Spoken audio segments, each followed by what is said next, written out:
And our next speaker is Angela Ashurst McGee, and she is amazing, and she's going to help you learn about your, well, just everything, resumes and LinkedIn profiles, everything. I want to read her bio real quick. She is the creator of Upword Resume. She's also a certified professional resume writer. This Upward Resume is a premium resume writing service for professionals who want to keep their career moving forward and upward. In the last 15 years, the Upward Resume team has written resumes and LinkedIn profiles for everyone from blue-collar workers and new grads to Fortune 50 executives and serial entrepreneurs. Angela brings expertise in hiring processes, resume content, and LinkedIn strategy. Angela is a firm believer that a good job isn't just a good paycheck. It's a key to our deeper dreams of creating value and making the world a better place. She is an advocate and reformer who loves bringing clarity, confidence, and optimism to Upward Resume's clients. Angela is the mother to 6 teens and young adults and lives in Mapleton, Utah. Let's give a big hand to Angela and thank her for being our next speaker.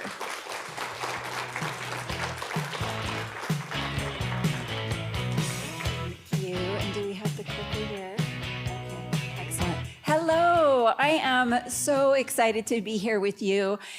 I want to congratulate you on being here today. I know that it took some sacrifice, some finagling, some reorganizing of things, so congratulations on being here. And I love what we have heard so far already. Let's go here. I love what we have heard so far about life is not concrete. Things can change, you can reinvent, you can learn new skills and start new things. And we are going to talk about how to do that specifically in terms of your resume. Also, I want to deeply honor your work as mothers. I want to deeply honor all the life choices that you have made that have taken you away from paid work, from advancing professional careers, and have delivered so much value in so many ways. I say that as a mother of 6 who has spent decades prioritizing that work over professional work and who is constantly in that dance of figuring out how to allocate and prioritize my time. One of my big takeaways for you is that you do, in fact, have valuable skills as a mother. And we are going to talk about how to take those skills and translate them into resume form and into professional form. But first, I want to start with just a little sort of thought experiment. I want to point out to you that we live in a world, we live in an economy that in many ways does not count your work as mothers. Our economy does not value your work in terms of compensation, paycheck. Your work does not show up in the gross domestic product. Is that what it's called? GDP? And you know what? It doesn't have to be that way. There could be another system where there's not this really firm demarcation between paid work and unpaid work. There could be a system where so much of the work that women end up doing is not invisible and often unpaid and sometimes devalued. That could exist. But we live in this world, and we're going to figure out how to help you maybe get some of that compensation. But first, I just want to point out that the work that you do does have value. This is one of my very favorite statistics. This is from a study in 2022. If you were to tabulate all the work that a full-time stay-at-home mother does, this is how much it would be worth. And of course, this is 2022, so let's give ourselves a little cost of living increase. Let's give ourselves a little raise. Let's say $150,000 is the compensation that your work as a full-time mother is worth. When you go home tonight, I want you to look in the mirror and say, thank you for your work. And you are already worth $150,000 before you do anything that gets any sort of a paycheck. There are a lot of reputable studies that tell us that the unpaid work that often primarily falls to women actually props up our whole entire economy. So your work does have value in that economic sense. And of course, it has value in terms of the well-nurtured children that you send out into the world, the safe, well-stocked, happy homes that you create as refuges for your family, the celebrations that you create, the events that you put together, as Heather mentioned. All of that work has value. And your work has value in the professional arena, as Heather started talking about. The skills, the wisdom, the maturity, the expertise that you gain as a mother does transfer into the workplace, and I'm going to help you figure out how to do that on your resume. Okay. Let me back up a little bit. I want to tell you a little bit about my mom. I'm also the oldest of 6 children, so in a way I feel like I have 11 children in my lifetime. She really leaned into her role as a mother the whole time that I was growing up. She thought of herself as a homemaker. She considered that to be her chosen profession, and she thought of herself as a professional in that chosen profession. I'm really grateful that she gave me that mindset, that I am a professional mother. I remember her giving me a pep talk the first time I went to an IEP meeting with one of my special needs children, saying, the people showing up at this IEP meeting are professional administrators, professional educators, and you, Angela, are showing up as a professional mother, and that we are going to meet as this team of professionals. So the year that I got married, my mother got a part-time job at a property management office, literally stuffing envelopes because that was a thing at the time. And over the next 15 years, progressed in that career path until she retired, managing millions of square feet of commercial office space. And a lot of those skills that she used as a commercial property manager are exactly the same skills that she used to run our household. I remember her telling me about a staff meeting that she had held and thinking, this all sounds very familiar. This is the exact same routine from a family meeting we would have when the kids are not doing a good job with their chores. It's the exact same thing. She used those skills. And she had to develop new skills. She will tell you that her whole life she believed she was no good at numbers, no good at math. She had believed that since like elementary school. And of course, as a property manager, she did spreadsheets, she did numbers, she did, capital expense analysis, all of the things. That was something she could, in fact, learn to do, although she had not done it previously. So as you begin thinking about making that transition from unpaid work at home with your families to paid work outside of your family, I want to caution you to beware of resistance. The fearful, I don't wanna, I don't think I can, I don't have what other people have feeling that stops us from doing things that we want to do and that we can do. Many times when that feeling of resistance pops up, it's actually because you are doing exactly the right thing.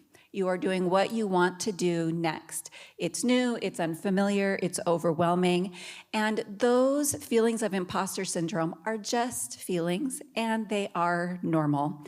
I collaborate with a group of private equity executives, largely men, well-established in their careers, have made so much money for themselves and for the companies that they work for.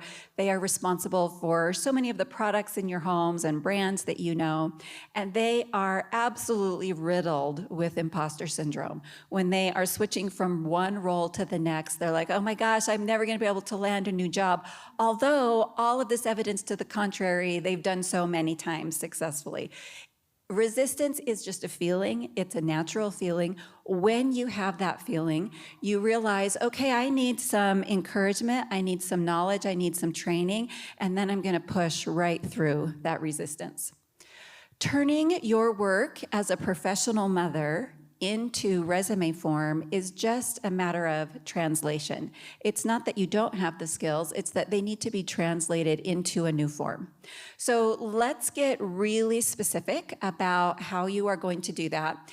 And at the end of the presentation, I have a QR code. If you will send me your contact info, I will send you all of these slides. So definitely be taking notes.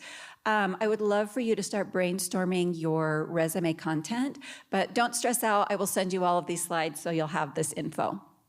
Okay, the first thing you need to know in putting together your resume, and actually all through your professional development, is that your resume is not about you. Your resume is actually about how you can deliver value for a prospective employer. That's kind of a fine distinction, but a really important distinction. And you are going to use this in interviews, in networking opportunities, in informational interviews, in performance evaluations. The purpose of the resume really isn't to tell people all about you. The purpose is to show them how you can solve problems, make things better, improve their business, make things more efficient, make their customers more happy. Whatever it is that you do, how it applies to making the company better. So all the way through this process that we're about to go through in sort of strategizing your resume, we're going to be using this Magic Yardstick all the way through. And the Magic Yardstick is a measuring stick that you use to evaluate any piece of information that you're considering putting on your resume. The Magic Yardstick is the question: does this show how I meet company needs? So you're thinking about a skill or a piece of experience that you have, you hold it up to the Magic Yardstick. Does it show how I meet this company's needs? If the answer is yes, then you have found some really great resume content. If the answer is no, then probably this is something that does not belong on your resume. Okay, so we're going to use the Magic Yardstick through 3 steps to put together a career reentry resume. And the first step is to brainstorm, to cast just a really wide net and start thinking about what are the things that you're good at? What are the things that you finish? What are the things that you love to do? And we're not just thinking about professional experience. We are thinking of volunteer experience, what you've done at your kids' school, events that you've put together. Maybe you have helped with your partner's business. Maybe you put together a website. Maybe you volunteer on a board. What projects have you done? Technical skills that you have, classes that you've taken. If you are watching this recording, go ahead and pause and just start brainstorming all the stuff. It may not all go onto your resume, but this is step 1 to kind of get all of this raw data. And then once you have done this really good brainstorming session across all the different facets of your life and different skills that you have, then our next step is going to be to adapt the traditional resume format for your resume as a career reentry candidate. So what does the traditional resume format look like? It's going to look something like this. A traditional resume primarily has these 3 sections. And let me kind of walk you through these sections so you can understand kind of the baseline of a resume, and then we'll talk about how you're going to adapt that. The first section is a summary section. It's like a movie trailer. It's like the Cliff Notes. It's the highlight reel. If somebody were to read every word of your resume really carefully, what's the conclusion that you would want them to take away? You state that right up there in the summary section. The Magic Yardstick, does this show how I deliver value for a company? You answer that question directly right up there in the summary section. So your resume is always going to have that. And then on a traditional resume, almost the whole thing is taken up by professional experience.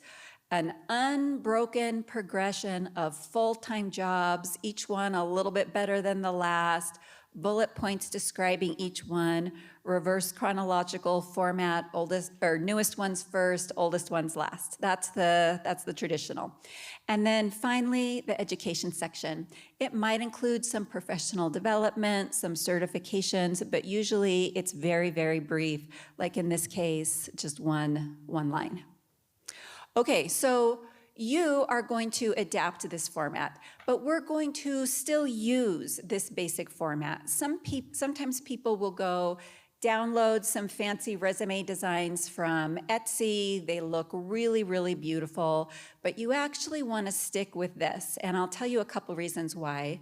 The first reason is applicant tracking systems, ATS. Some companies, particularly larger companies, are going to use some kind of software to manage their applications. And that software can include a keyword filter. So it's just going to match how many of the keywords from your resume show up in the job description, how well do those line up.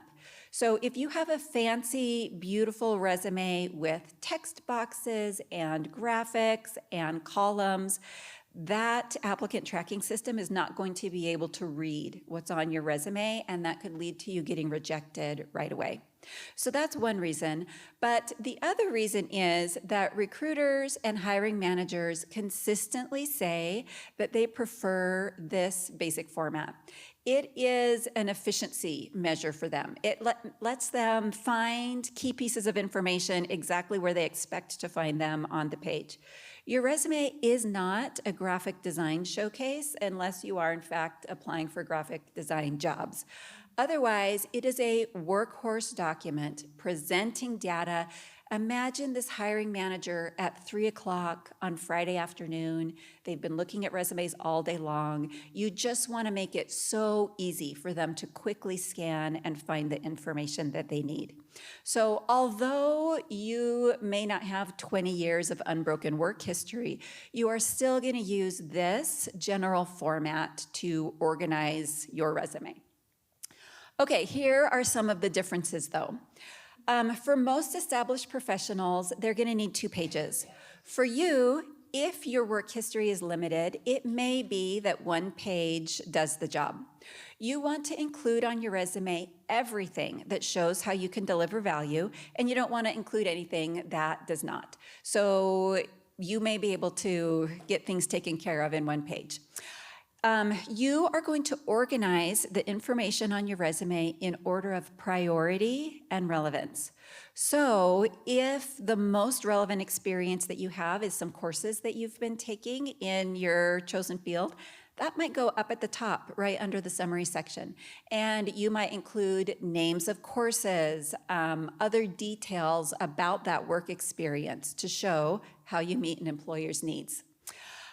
You may include some older work experience. You may include like some old retail jobs or some old food service jobs. You may want to do that just to show that you have a track record of employment. So that's a difference, and those things will probably just fall right off the bottom of your resume once you get established in a career. And you may include additional sections beyond those typical 3. You may include volunteer work, school work, other things like that, and I'm going to give you several examples. Okay, so now you are going to create resume sections based on the skills that you have and also on your job target. So whatever jobs you are looking for is going to start to determine what is relevant and what measures up on the Magic Yardstick. So let's walk through some examples. I know you can't see this really well, but again, if you give me your contact info, I'll send this to you. You can zoom in and look a little bit more carefully. Okay. All of these are mothers who had not had, normal full-time employment for many years. This one was targeting jobs as a surgical tech. So we included a section of employment experience, and you can see it's pretty spotty. There's gaps, some of it was short-term. Almost all of it was part-time. We included that she was a piano teacher in her living room, not really typical employment, but just kind of getting a track record there on the resume. And then, because she was targeting jobs as a surgical tech, we created this whole section called medical management. She had a child with some pretty serious medical needs, so she was involved in procedures and equipment and medical devices and tests, and we detailed all of that. Just pause for a moment. If you're going into surgery, wouldn't you love to have your surgical tech be someone who had been on your side of the experience, who had all of this wisdom and life experience? I think this is a great example of how her work as a mother made her a more qualified candidate for this career path. This is an example of someone who wanted to get a job as a teacher's assistant. So the first thing we listed under her summary section was that she had been a teacher's assistant at a Montessori school in the year 2000. So in a typical resume, you're not going to include something that's 15, 20 years old. But in her case, it's older, but it's directly relevant. So we did include it. And then we created a whole section, you see where it says additional experience, where we broke down and outlined all the different times she had volunteered at her children's schools, the classes, what she did, a lot of detail. On the surgical tech woman's resume, she may also have done all of this, but for her, it does not measure up on the Magic Yardstick. It does not go on her resume because that's not in line with what she's looking for. Here is an example of a resume from one of our friends at the Tech Moms program, which Heather referenced, which we love, love, love. Because this Tech Moms training was recent and measures up to the Magic Yardstick, the education section for her goes up at the top under the summary section, and we included some descriptors here. We mentioned HTML, CSS, JavaScript, UI, UX. These are not things that she has direct experience with in a professional setting yet, but they are things that she has training on. They're directly relevant, so we outlined those in the resume. And then this is the last example I want to show you. This is a woman who was one of our clients at Upward Resume, had not had a regular professional job for 26 years. So probably about the biggest gap of any of the clients that we have worked with. And we were successful in filling that gap. Very few people have a full gap in the sense of nothing relevant happening in their lives. Many return to work women are concerned about the gap on their resume. And it's true that a gap is not ideal. It's also very common for moms and not moms. Life happens. COVID created weird moments in many people's resumes. So a gap is not ideal, but it's also not a death knell. And also, most people can fill that gap in one way or another. So she wanted a job in accounting of some kind. So the first thing you'll notice is that she does not have a professional experience section on her resume. She has an accounting experience section. And the first item on there is the American Sewing Guild. She was the treasurer. That measures up to the Magic Yardstick. It shows some financial experience. Not a paid job, that's okay. And then she told us that from time to time, she helped friends and family members with their taxes. So we called that freelance accounting, and we used that to fill the gap. That's relevant experience, so we included it on the resume. On page 2, we created a leadership section, just talking about some of the experience, organizational skills, and so forth to elevate her a little bit in terms of her resume. Okay, so let's do a review. We have talked about the Magic Yardstick, that the way you determine what goes on your resume is by asking the question, does this show how I deliver value for a prospective employer?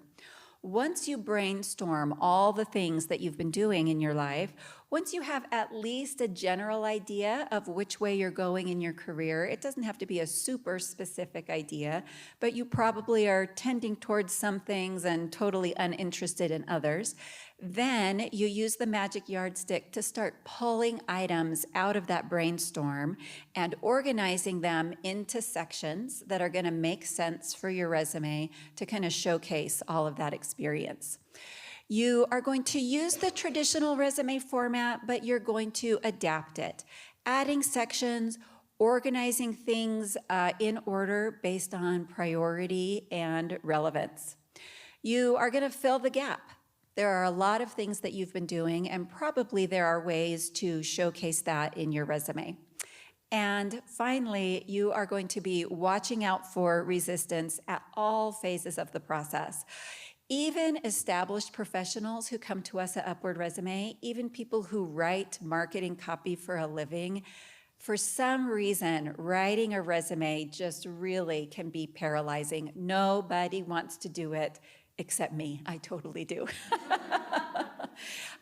It's okay that you don't want to do it. It's okay that it feels really overwhelming. That means let's get some training, let's get some expertise and push right through, because probably this is a really exciting new opportunity that you can do and that you want to do. Okay, here is your QR code. Aim your camera right there. Give me your contact info. I will send you these slides.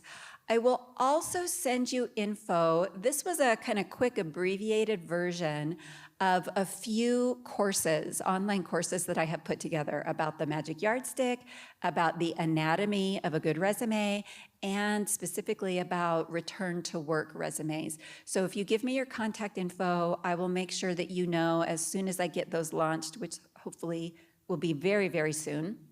And also, I have tons of information on the Upward Resume website. I'm always posting new things on the socials about hiring trends, tips and tricks. So follow us at Upward Resume. And also, we would love to write your resume.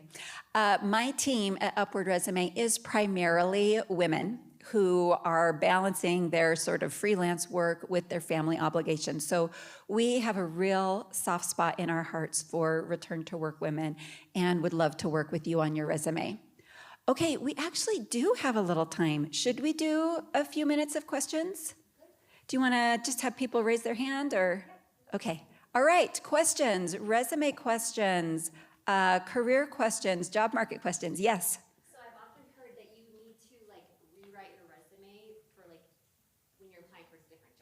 Okay. I guess like some guidance in, because it takes a lot of work to write a resume, and then you're like, I have to like redo it or tailor it for every different job I'm applying for. So I guess maybe tips for that. Or... Okay, excellent. Yeah, that's a, excuse me, that's a really, really good question. There's this advice, you should rewrite your resume for every job, every application, every time you send it out. That is kind of true. So let's take a look at this one right here. If you're applying to two totally different buckets of jobs, if you're applying for accounting jobs and teacher assistant jobs, then you might need a substantially two different versions of your resume. But even if you're applying for two assistant accountant jobs that are quite similar, you do want to make tweaks on your resume each time you send it out. So for example, this one says that this woman is a program manager and tech support specialist. What if she's applying for a job that says customer experience manager? And that job really is tech support, but it's calling it something different. It's using different terminology. You want to take a moment to match up those key terms. That does two things. It boosts your score on those applicant tracking systems that are analyzing the keywords, and it makes it so you are literally speaking the language of that company and the role. So then your resume is going to resonate more for the hiring manager. When you get to the interview, you're literally speaking their language. See how she has a list of skills here? That's a great way to adapt your resume each time you send it out. So maybe the job description never mentions interpersonal skills, but it mentions cross-functional collaboration. a human being, if they thought about it, would know those are basically the same thing, but you can make that swap to boost your ATS score and just be better aligned, because the goal is that somebody picks up your resume and they think, oh my gosh, this person is perfect. Not just in general, not just you're a great person, you're really smart. She's perfect for this specific job, this specific need that we have. That's a great question. Anybody else? Any other questions? Yes. Microphone incoming. Thank you.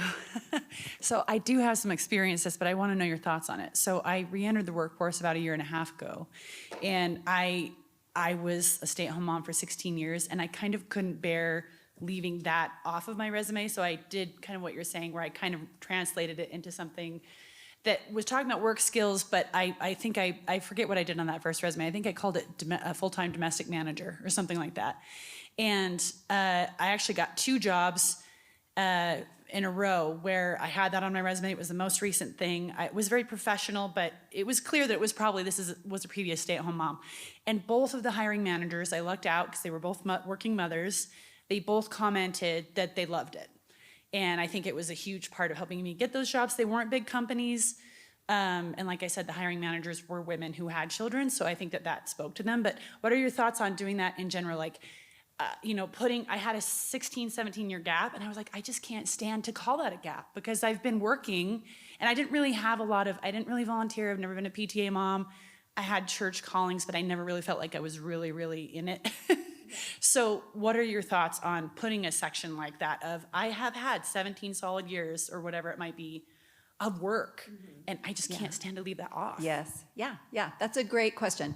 First of all, congratulations. Great job. Well, I got to go back and say I got laid off from my job 6 months ago. Okay, but still, so I'm trying to start. I got into a full-time position at a more corporate company that I loved, and then got laid off 5 months later. And awesome company, but I'm trying to get back in, and it has been hard. Like the job market right now is so hard. The job market right now is pretty hard. Okay, that's a great question. I often discourage people from doing what you described, of kind of creating a resume section that says, household manager or something like that, and says coordinated schedules, blah, blah, blah. Although you're so right, and that is skilled and transferable work, there is, I think, a little bit of a potential bias against that. But one thing I noticed about what you said is that people who were reading your resume were women who do in fact know what all is involved there. What if your resume had landed on the desk of a 55-year-old man? Exactly. It might have gone a different way. So I often discourage doing that. I often recommend instead finding a way to turn it into, we saw some examples of volunteer work, medical management, freelance tax accountant, something like that.